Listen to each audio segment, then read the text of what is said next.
Everyone, this is Aishwarya and welcome to beauty with coach. तो guys, आज का जो वीडियो है ये किस बारे में, ये तो तुम्हें टाइटल पढ़ के समझ आ गया होगा। बाकी चीज़ें हम वीडियो में डिस्कस करेंगे। उससे पहले मैं ये बता दूं कि ये वीडियो कुछ ज़्यादा ही लोग रिक्वेस्ट कर रहे थे। मतलब लोग ऐसे पूछ रहे थे कि एमएनसी ज्वाइन करना चाहिए या फिर स्टार्टअप। एंड गाइज, सबसे पहले तो आई एम रियली सॉरी कि मैंने इतना ज़्यादा टाइम लिया इस वीडियो को बनाने के लिए। मुझे काफ़ी पहले बनाना चाहिए था, बट देखो, to be very honest, I am not much experienced, right. तुम में से बहुतों को शायद पता होगा कि आई एम 2020 पास आउट। तो अभी इंडस्ट्री में मेरा खुद का 1 साल का भी एक्सपीरियंस नहीं है, मतलब या लेस देन 1 ईयर बोल सकते, क्योंकि I joined Cognizant on 19th of August। तो अभी 1 साल भी नहीं हुआ, ऐसा कुछ 7-8 महीने जैसा कुछ एक्सपीरियंस है मेरा। तो मैं ऐसे तो नहीं बोल सकती ना कि तुम ये कर लो या ये कर लो। मतलब बेकार का, बेफालतू का जो इन्फॉर्मेशन है वो मुझे यहाँ पे देने का कोई शौक नहीं है, मेरा बिल्कुल भी मन नहीं है। तो इसीलिए मैंने टाइम लिया, क्योंकि मुझे लगा देर से देना इज़ वे बेटर देन गलत इन्फॉर्मेशन देना, राइट। तो इस बीच में मैंने काफ़ी लोगों से बात करी जिनका काफ़ी ज़्यादा एक्सपीरियंस है, जो मुझसे बड़े हैं, उनसे मैंने कुछ बातें करी और कुछ इधर उधर के रिसोर्सेज और उन सब का जो निचोड़ है, उन सब के जो की पॉइंट्स हैं वो लेकर के मैं आई हूँ यहाँ पे, जिससे तुम्हें कुछ फ़ायदा हो सके, जो तुम जिससे डिसाइड कर पाओ कि तुम्हें किधर जाना चाहिए। तो जो भी तुम्हारा डिसीजन हो, मेक श्योर तुम मुझे वो कमेंट सेक्शन में बताओ। बाकी हम जानते हैं स्टार्टअप और एमएनसी के डिफरेंस के बारे में। तो एक कंपैरेटिव वीडियो टाइप मैंने बना रखा है, जिससे तुम्हारे लिए भी समझना आसान होगा और मेरे लिए समझाना आसान होगा कि तुम्हें क्या चूज़ करना चाहिए। बिकॉज ट्रस्ट मी गाइज, ये बहुत सारे फैक्टर्स पे डिपेंड करता है। किसी के लिए एमएनसी बेटर हो सकती है, तो वहीं पे किसी के लिए स्टार्टअप बेटर हो सकता है। एनीवे, स्टार्ट करते हैं with the very first point, that is जो हम जब ज्वाइन कर रहे होते हैं, like we are youngsters, right. तो सबसे पहले हम स्टार्ट करते हैं something which is very important, और वो है लर्निंग। कहाँ पे हमें सीखने को ज़्यादा मिलता है। देखो, टू बी वेरी ऑनेस्ट, जब भी हम कोई कंपनी ज्वाइन करते हैं, ओके, अब अगर तुम गूगल में हो या फिर कुछ ऐसी माइक्रोसॉफ्ट हो गया, फैंग में कहीं भी हो, तो इस तरह की बड़ी कंपनीज या फिर किसी और दूसरी कंपनी में क्यों ना हो, कुछ ज़्यादा ही बड़ी कंपनी में हो तब नहीं, पर अगर तुम नॉर्मल कंपनीज में हो तो तुम ज्वाइन करने से पहले तुम्हारे दिमाग में कहीं ना कहीं ये होता है कि मुझे 2 साल बाद, 3 साल बाद या 5 साल बाद स्विच करना है, राइट।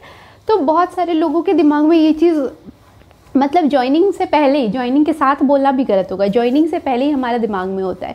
तो इसके लिए क्या है ना कि तुम, अब देखो मैंने क्या किया, मैं 2 साल एक्स कंपनी में काम कर ली और उसके बाद मैं सीधा वाई कंपनी में ऐसे तो नहीं जा सकती हूँ। वाई कंपनी मुझे ऐसे क्यों उठा लेगी? अगर मुझे वाई कंपनी को ले जाना होता तो मे बी वो मुझे आज से 2 साल पहले ले जाती। 2 साल पहले क्यों नहीं ले गई थी? क्योंकि वाई कंपनी की जो रिक्वायरमेंट है, जो स्किल्स होने चाहिए, वो मेरे पास नहीं है, राइट। तो इसीलिए अगर वो स्किल्स आज के 2 साल बाद मैं डेवलप कर पाती हूँ तो ऑब्वियसली वो मुझे ले जाएंगे, अदरवाइज़ नहीं ले जाएंगे। तो लर्निंग यहाँ पे बहुत इंपॉर्टेंट हो जाता है, क्योंकि बैक ऑफ द माइंड सबके होता ही है, लाइक 90% के तो होता ही है कि मुझे स्विच करना है। तो यहाँ पे अगर तुम लर्निंग की बात करो तो स्टार्टअप में तुम्हें लर्निंग बहुत ज़्यादा मिलती है as compare to MNC. Reason is, MNC क्या है ना, एक वेल इस्टेब्लिश्ड कंपनी है, उसमें बहुत ज़्यादा एम्प्लॉयज़ हैं। तो क्या है कि काम जो है वो वेल डिस्ट्रीब्यूटेड है, राइट। तो फर्स्ट थिंग इज़, काम वहाँ पे बहुत ज़्यादा डिस्ट्रीब्यूटेड है, बहुत सारी चीज़ें हैं वो पहले से बनी बनाई हैं।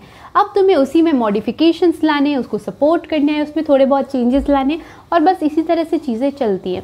लेकिन स्टार्टअप में फर्स्ट थिंग, बहुत ज़्यादा एम्प्लॉयज़ नहीं होते हैं। इसका मतलब क्या है? इसका मतलब है कि हर एक एम्प्लॉय पे काम का जो प्रेशर होता है वो थोड़ा ज़्यादा होता है। Yes, you heard the right term, exactly, that is work pressure. तो work pressure is much more in startup as compare to MNCs, first point, okay. तो वर्क प्रेशर ज़्यादा होता है, फाइन, लेकिन कहना है कि हर सिचुएशन में पॉजिटिव नेगेटिव दोनों ही होता है।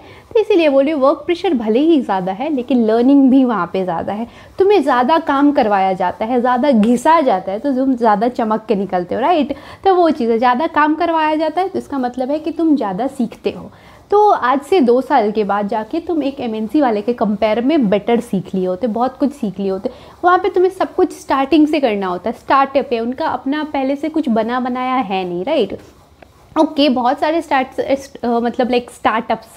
तो बहुत सारे स्टार्टअप्स ऐसे हैं जो आज खुलते हैं कल बंद हो जाते हैं, उनकी मैं बात नहीं करी। लेकिन जैसे तुम्हारा स्विगी हो गया, जोमेटो हो गया, अर्बन कंपनी हो गई, ये सब बड़े बड़े स्टार्टअप्स हैं जिनको हम बोल सकते हैं एक तरह से वेल इस्टेब्लिश हो गए हैं। लेकिन अभी भी ये बहुत अच्छे तरीके से इस्टेब्लिश अभी नहीं हुए, ये काफ़ी नए हैं, राइट। तो जब काफ़ी नए हैं तो इनमें बहुत सारी चीज़ें इन्हें खुद अभी बनानी पड़ी, लाइक तुम्हारे वेब एप्लीकेशंस हो गए, मोबाइल एप्लीकेशंस या जो भी चीज़ें या अदर थिंग्स जो भी हैं, तो वो सब इन्हें अभी बनाना पड़ा। हर चीज़ अभी इनके पास अवेलेबल नहीं है, तो तुम्हें एकदम स्क्रैच से सब कुछ बनाना है, तो तुम ज़्यादा सीखोगे, राइट। वहीं पे अगर तुम चले जा रहे हो अमेज़ोन में, या फिर Amazon is very big giant company, किसी MNC में, किसी भी XYZ MNC में तुम जा रहे हो, तो उनके पास पहले से प्रोडक्ट बना हुआ है। अब वो कंपनी 25 साल 30 साल पुरानी है, तो ऑब्वियसली 25-30 साल में उन्होंने काफ़ी कुछ पहले से बना के रखा हुआ है, तो पहले से बना बनाया बहुत कुछ है उनके पास। अब वो क्या करेंगे, वो उसी में मॉडिफिकेशंस लाएंगे, अगर कुछ उसमें फेल हो रहा है, कुछ इश्यूज़ हो रहे हैं तो उसको सपोर्ट करेंगे और मेंटेनेंस का काम करेंगे, तो इस तरह की चीज़ें उसमें चलेंगी और ज़्यादा कुछ नहीं होगा। उसके बाद जो अगर हम आ जाए तुम्हारे सर्विस बेस्ड कंपनीज़ की तरफ, तो उसमें क्या है कि उनका अपना खुद का एप्लीकेशन भी नहीं होता, अपना खुद का प्रोडक्ट नहीं होता है। प्रोडक्ट क्या होता है, किसी क्लाइंट कंपनी की होती है, जैसे TCS की ले लो, तो उनकी कोई भी क्लाइंट कंपनी होगी, लेट्स से कोई सी भी एयरलाइंस को ले लो, तो वो उनकी क्लाइंट कंपनी है, राइट। अब वो क्या है कि उनके साथ कुछ उनका एग्रीमेंट हो रखा है, और अब उसके एप्लीकेशन को तुम अगर TCS के एम्प्लॉय हो तो तुम्हें सपोर्ट करना है, राइट। तो एप्लीकेशन पहले से बना है, उसमें तुम्हें इधर थोड़े से मॉडिफिकेशंस लाने हैं, अगर ज़रूरत पड़ती है तो मॉडिफिकेशन तुम ला सकते हो, कुछ छोटे मोटी चीज़ें, तो बस। तो वहाँ पे क्या है कि काम बस एक ही तरह का है, ऐसा मैं नहीं बोलूँगी कि काम कम है, लेकिन काम एक ही तरह का है, रेपिटेशन वहाँ पे ज़्यादा है। तो तुम एक ही काम 10 दिन तक करोगे या तो क्या फ़ायदा, राइट। तो अगर तुम एक ही काम 10 दिन तक करोगे तो तुम एक काम में ज़रूर एक्सपर्ट हो जाओगे, लेकिन बाकी चीज़ों का एक्सपोजर तुम्हें नहीं मिलेगा। लेकिन अगर तुम 10 दिन में 10 काम करोगे तो थोड़ा थोड़ा ही सीखोगे, तुम 10 काम बहुत अच्छे से सीख जाओगे, राइट। और वहाँ पे ऐसा नहीं है कि तुम्हें थोड़ा थोड़ा करके ही सिखाया है, थोड़ा थोड़ा नहीं सीखना है, क्योंकि तुम स्क्रैच से सब कुछ बना रहे हो, तो तुम्हें घिसना पड़ता है। लर्निंग की अगर इसीलिए मैं बोली बात करूँ तो काफ़ी लंबा चौड़ा मैंने बोल दिया एनीवे, तो मुझे ऐसा लगता है कि स्टार्टअप इज़ वेरी गुड।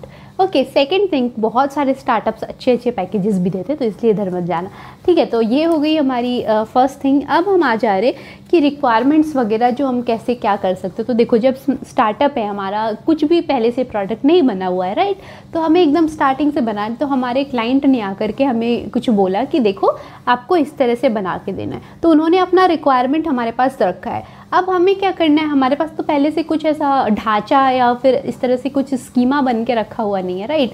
तो हमारे पास पहले से कुछ स्कीमा नहीं बना हुआ है, तो हम उनसे रिक्वायरमेंट में भी चेंजेस ला सकते हैं, हम उन्हें अपना आइडिया वहाँ पे दे सकते हैं, हम उन्हें वहाँ पे बोल सकते हैं कि आप ये चेंजेस ला सकते हो। अगर उन्हें अच्छा लगेगा तो फाइन, नहीं लगेगा तो कोई प्रॉब्लम नहीं है, पर हम वहाँ एटलीस्ट बोल सकते हैं। MNC में ऐसा कुछ नहीं है, वहाँ पे एक स्कीमा पहले से तुम्हारा तैयार होता है, फर्स्ट थिंग।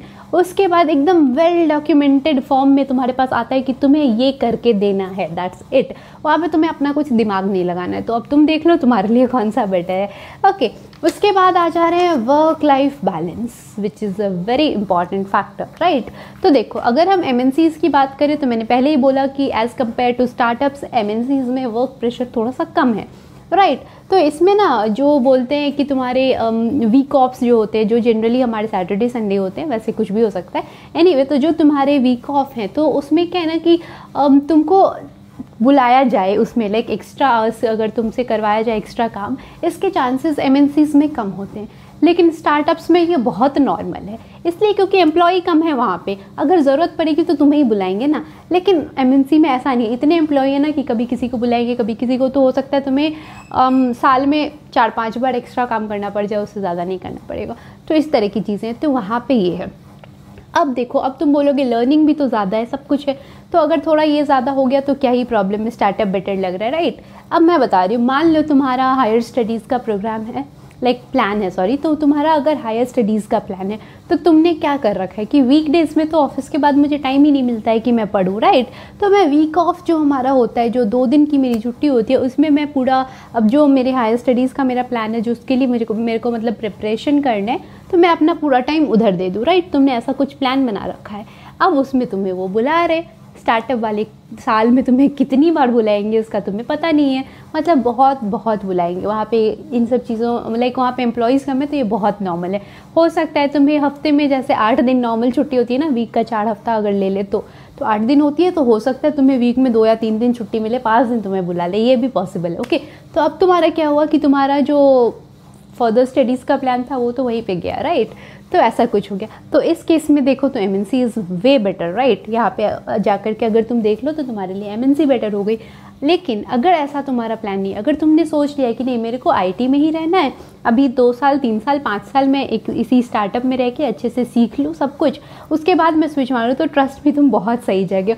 तुम्हें स्टार्टअप इतना कुछ सिखा देगा कि उसके बाद जब तुम 5 साल बाद तुम मान लो या 2 साल बाद अगर तुम स्विच कर रहे हो तो एक तो तुम्हारी वैल्यू काफ़ी बढ़ गई होगी, क्योंकि जो भी MNC तुम्हें हायर करने आ रही है उन्हें पता है कि इसने जो काम करा है एकदम स्क्रैच से करा है, एकदम बेसिक से करा है। तो इसको ना एकदम बोलते हैं ना कि A to Z सब कुछ इसको आता है बहुत अच्छे से। इसने अगर 2 साल किया है तो ये मतलब हर चीज़ से एटलीस्ट फैमिलियर है, राइट। तो ये चीज़ उन्हें पता होता है, तो इसीलिए तुम्हारी एक वैल्यू बढ़ जाती है। ये बहुत अच्छा पॉइंट वहाँ पे जाके हो जाता है। तो इसीलिए वहाँ पे तुम्हें पैसे ज़्यादा ऑफ़र करते हैं एज़ कम्पेयर टू MNC वाले। तो वो तुम्हें वहाँ से अच्छा पैसा दे सकते हैं, क्योंकि तुमने अर्ली एज में काफ़ी कुछ सीख लिया है, राइट, जो कि बाकी लोगों ने नहीं सीखा है। तो इसीलिए अगर तुम्हारा ऐसा कुछ प्लान है कि मुझे इधर ही रहना है, देन स्टार्टअप इज़ गुड। तो अब तुम इन दोनों पॉइंट पे भी देख लेना कि तुम्हें कौन सा सही लग रहा है। आई गेस मैंने सारे पॉइंट्स कवर कर लिए, ऑल्दो मैं एक बार और देख लेती हूँ। तो दैट इज़ सैलरी। येस, तो देखो MNC जो है वो नॉर्म्स पे चलती हैं। तो नॉर्म्स इज़ लाइक एक सेट ऑफ रूल्स बोल सकते हो। तो उसमें है कि तुम्हारी एक फिक्स सैलरी है, उसके बाद बताया जाता है कि हर साल इतने % का इंक्रीमेंट होगा, या फिर जो भी, या फिर लाइक 5 साल बाद इंक्रीमेंट होगा, या जिस तरह की कंपनी का अपना रूल, तो वो फिक्स होता है। ये चीज़ स्टार्टअप में नहीं है। अगर फ़ायदा हुआ, मतलब जो तुम्हारी स्टार्टअप कंपनी है उसका अगर फ़ायदा हुआ तो तुम्हें भी उसमें प्रॉफिट मिलेगा। तो इसीलिए तुम बहुत सारे स्टार्टअप्स का अगर सैलरी देखते हो ना, तो एक फिक्स सैलरी रहती है और उसके बाद प्लस डिपेंड्स ऑन वर्क, इस तरह का कुछ लिखा रहता है, राइट। तो वो जो तुम्हारी फिक्स सैलरी है वो तुम्हें मिलती है, उसके बाद तुम्हारा जो एक्स्ट्रा है वो तुम्हें आराम से मिलता है। अगर तुम्हारी वजह से कंपनी का फ़ायदा हो रहा है तो तुम्हें मिलता है। तो इसमें फिक्स सैलरी का भी कंसेप्ट एकदम से नहीं बोल सकते हो कि पूरी तरह से फिक्स है। हो सकता है 2 साल बाद तुम्हारा डबल हो जाए, एकदम मतलब नॉर्मल है, कुछ वैसा नहीं है कि नहीं हो सकता है, आराम से हो सकता है। तो इस तरह की चीज़ें हैं। तो मैंने जितना पॉइंट कलेक्ट कर पाई मैंने तुम्हें यहाँ पे बोल दिया। आई डोंट नो कैसा प्रेजेंटेशन अच्छा था या नहीं था, जैसा भी था तो मुझे प्लीज़ आराम से कमेंट सेक्शन में बता सकते हो। तो बस ये वो सारे पॉइंट्स थे जो मैं कलेक्ट कर पाई। बाकी अब तुमने क्या डिसाइड किया, तुम्हें किधर जाना है, लाइक स्टार्टअप तुम्हारे लिए बेटर है या MNC बेटर है, या फिर जो भी बेटर है यार, आराम से मुझे कमेंट सेक्शन में बताओ। फिर मिलते हैं नेक्स्ट वीडियो में, तब तक के लिए stay healthy, stay fit, love you all. This is Aishwarya signing off, bye bye.